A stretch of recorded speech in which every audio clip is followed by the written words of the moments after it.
Hi, I'm Thomas Young, one of the subject matter experts here at Chegg. In every market transaction, there are winners and sometimes there are losers. Today, we're going to learn about the consumer surplus, what it is, how it's determined, and the factors that affect it.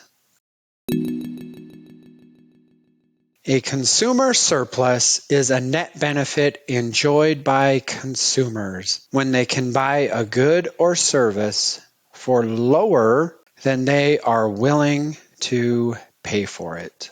If this definition is confusing, that's okay. We're going to go through some examples of how consumer surplus is actually determined.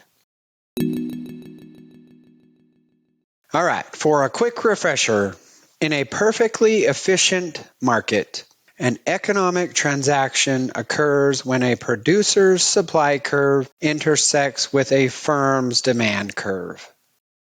Implicitly, that means that consumers are willing to buy Q amount of a good at price P, and producers are able to produce Q amount of that good and sell at price P. Producers and consumers benefit from the transaction represented by the consumer and producer surplus. Let's take a look at the consumer side. The consumer surplus is represented by the area under the demand function and bound by the price line.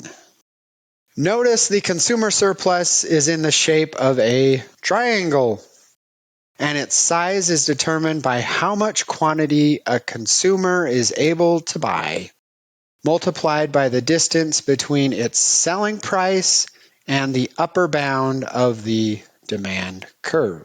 Thus, the calculation for consumer surplus in this simple model is very similar to the area of a triangle, which is 1/2 the base times the height.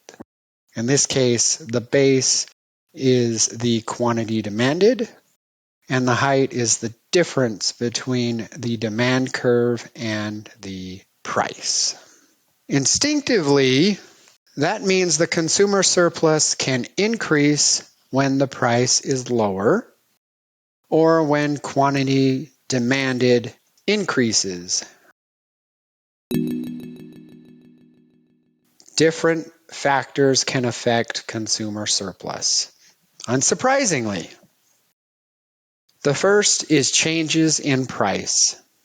In highly concentrated sectors, firms tend to be very good at minimizing the consumer surplus by finding the exact amount a consumer is willing to pay for a good or service. Let's say for the moment a producer raises prices on a good represented by the move from P to P bar. Since they know a consumer is willing to pay for it, the consumer surplus for an individual is reduced as less of the product is demanded. Graphically, the consumer surplus reduction is represented by the dark gray area. Another factor that affects consumer surplus can be changes in demand or consumer preference. Let's say a particular style of jeans suddenly comes into fashion thanks to its adoption by a celebrity. Demand for that style of jeans increases, represented by the shift in the demand curve from Q to Q prime. In the short run, producers do not react to this change in demand, and they keep prices fixed at price P. Notice how the consumer surplus thus expands as the demand curve shifts to the right. And that's illustrated with the addition of the green area labeled additional surplus. Let's recap. The consumer surplus is the difference between how much a consumer is willing to pay for a good or service and the actual selling price. Graphically, it's represented by the area under the demand curve. There are several factors affecting consumer surplus, including market conditions and demand elasticity.